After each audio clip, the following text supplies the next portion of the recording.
Hello and welcome to my channel. चलिए आज start करते हैं जून के कुछ करंट अफेयर्स। तो देखिए हम लोगों ने एमसीक्यू स्टार्ट किए हैं। When is world insect day celebrated every year? विश्व कीट दिवस हर साल कब मनाया जाता है? तो इसका सही आंसर है 6 जून को। 6 जून को हर साल वर्ल्ड इंसेक्ट डे मनाया जाता है। इसकी शुरुआत बीजिंग से हुई और बीजिंग में इसे सबसे पहली बार 2017 में सेलिब्रेट किया गया। देखिए बहुत सारे कीड़े जो हैं फसलों को ख़राब करते हैं, शरीर में बीमारियां भी उत्पन्न करते हैं और इसीलिए पेस्ट कंट्रोल कराना पड़ता है। तो लोगों में पेस्ट के बारे में, कीटों के बारे में अवेयरनेस और इनसे होने वाली डिजीज़ेस को समझाने के लिए अवेयरनेस कैंपेन के रूप में ये वर्ल्ड इंसेक्ट डे इंट्रोड्यूस किया गया 6 जून को, और ये तब से लेकर के आज तक चलता चला आ रहा है। Recently, the government's fiscal deficit for the financial year 23 has come down to what % of GDP? हाल ही में वित्त वर्ष 2022-23 के लिए सरकार का राजकोषीय घाटा घटकर जीडीपी का कितने प्रतिशत रह गया? तो सबसे पहले हम लोग ये डिस्कस कर लें कि राजकोषीय घाटा यानी कि फिस्कल डेफिसिट किसे कहते हैं। तो फिस्कल डेफिसिट गवर्नमेंट का सबसे बड़ा डेफिसिट है और फिस्कल डेफिसिट को हर साल कंट्रोल करना पड़ता है। टोटल एक्सपेंडिचर में से जब टोटल रिसीट्स को माइनस किया जाता है और उसमें बोरोइंग्स को निकाल दिया जाए, एक्सक्लूडिंग बोरोइंग्स, तब जो रिमेनिंग अमाउंट बनता है उसे फिस्कल डेफिसिट कहते हैं। सुखमय चक्रवर्ती कमेटी ने इसकी रिकमेंडेशन की थी और इसे हर साल कैलकुलेट किया जाता है और इसको रिमूव करने के लिए कदम उठाए जाते हैं। तो इस साल 2022-23 के फाइनेंशियल ईयर 2022-23 के लिए फिस्कल डेफिसिट जो रिड्यूस हुआ वो 6.5% रहा। 6.5% का रिडक्शन हुआ फिस्कल डेफिसिट में, जबकि इस साल का जो टारगेट है फिस्कल ईयर 2023-24 के लिए जो टारगेट रखा गया है वो रखा गया है 5.9% का। तो 5.9% रिड्यूस होगा फिस्कल डेफिसिट इस साल। फिस्कल डेफिसिट इस साल 2023-24 में रिडक्शन होगा,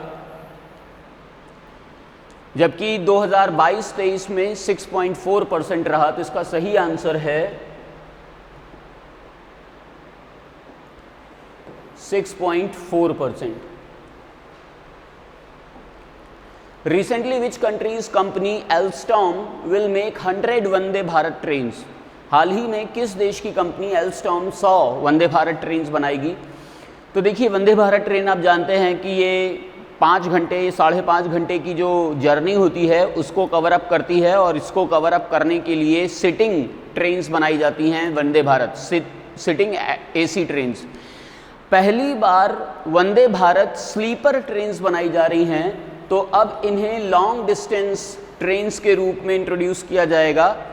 जैसे कश्मीर से कन्याकुमारी या गुजरात से गुवाहाटी के लिए जो ट्रेन्स चलाई जाएंगी, तो ऐसी लॉन्ग डिस्टेंस ट्रेन्स को बनाने के लिए एल्स्टॉम के साथ टाई अप किया है इंडियन रेलवेज ने, और एल्स्टॉम फ्रांस की कंपनी है और हर एक वंदे भारत स्लीपर ट्रेन बनाने में 150 करोड़ का खर्चा आएगा, 150 करोड़ का खर्चा आएगा और ये 200 किलोमीटर पर आवर की स्पीड से दौड़ पाएगी, चल पाएगी।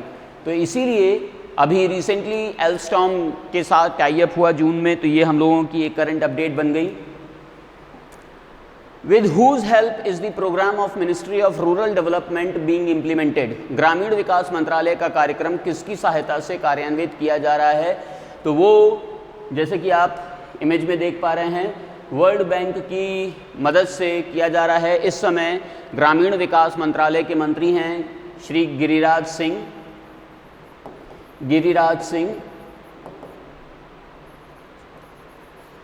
और ये मिनिस्ट्री ऑफ रूरल डेवलपमेंट का काम इंडिया में इंफ्रास्ट्रक्चर डेवलपमेंट कराना, फार्मर्स को फाइनेंशियल असिस्टेंस देना ताकि वो अपने खेतों में लेटेस्ट टेक्नोलॉजी, लेटेस्ट इनोवेशन को इंट्रोड्यूस कर सकें। Which state government has recently launched the Namo Shetkari महासम्मान योजना? हाल ही में किस राज्य सरकार ने नमो शेतकारी महासम्मान योजना शुरू की है? तो जैसा कि आप इमेज में देख पा रहे हैं, ये हैं गुजरात, ये हैं महाराष्ट्र के सीएम, महाराष्ट्र के चीफ मिनिस्टर एकनाथ शिंदे। और एकनाथ शिंदे ने महाराष्ट्र में नमो शेतकारी महासम्मान योजना लॉन्च की है। इस योजना के अंतर्गत फार्मर्स को, किसानों को फाइनेंशियल असिस्टेंस प्रोवाइड कराया जाएगा। जैसा कि आपको पता है कि अभी गर्मियों का सीज़न चल रहा है और इस सीज़न में बारिश बहुत कम होती है और बहुत ज़्यादा किसानों को नुकसान होता है, जिसकी वजह से किसान, विदर्भ के किसान स्पेशली सुसाइड तक कर बैठते हैं। तो इसीलिए इन सब से बचने के लिए महाराष्ट्र के सीएम एकनाथ शिंदे ने ये नमो शेतकारी सम्मान निधि इंट्रोड्यूस की है। Who has written the book NTR A Political Biography? NTR A Political Biography नामक पुस्तक किसने लिखी है? तो NTR जो थे तमिलनाडु के एक बहुत ही रिनाउंड चीफ मिनिस्टर और पॉलिटिकल लीडर थे और इससे पहले वो फिल्मों में भी काम कर चुके थे। नंदमुरी तारका रामाराव, NTR, एनटी रामाराव कहा जाता है। यही जयललिता को भी चेन्नई में, तमिलनाडु में पॉलिटिक्स में लाए थे। जयललिता भी पहले फिल्मों में वर्क किया करती थी, तो इनका पॉलिटिकल करियर बहुत ही ज़्यादा अप्स एंड डाउन्स भरा रहा और उसी पॉलिटिकल करियर को हाईलाइट किया है रामचंद्र मूर्ति कोंड भाटिया ने। रामचंद्र मूर्ति कोंड भाटला ने अपनी book NTR a political biography. और अभी अगर आपने RRR मूवी देखी हो तो RRR मूवी में इन्हीं के बेटे जूनियर NTR ने काम किया है और जूनियर NTR कोमाराम भीम बने हैं। कोमाराम भीम का रोल प्ले किया है जूनियर NTR ने, जो कि NTR सीनियर के बेटे हैं। Global Annual to Decadal Climate Update 2023-27 has been released by Global Annual to Decadal Climate Update 2023-27 किसके द्वारा जारी किया गया? तो जैसा कि आप इमेज में देख पा रहे हैं, वर्ल्ड मेट्रोलॉजिकल ऑर्गेनाइजेशन ने, विश्व मौसम विज्ञान संगठन ने ये रिपोर्ट जारी की है। ये एनुअल रिपोर्ट भी है, साथ ही साथ 5 ईयर रिपोर्ट भी है और ये 5 ईयर रिपोर्ट 2023 से 27 तक एप्लीकेबल है। इस रिपोर्ट में जो चेंजेस आ रहे हैं वेदर में, इन चेंजेस को हाईलाइट किया गया है। इसके अलावा जो फॉरेस्ट डेवलपमेंट होता है, फॉरेस्ट को नुकसान पहुंचा करके क्लाइमेट को नुकसान पहुंचाया जा रहा है, तो फॉरेस्ट का भी इम्पॉर्टेंस इस रिपोर्ट में हाईलाइट किया गया है। तो ये वर्ल्ड मेट्रोलॉजिकल ऑर्गेनाइजेशन ने रिपोर्ट पब्लिश की है, global annual to decadal climate update 2023 to 2027।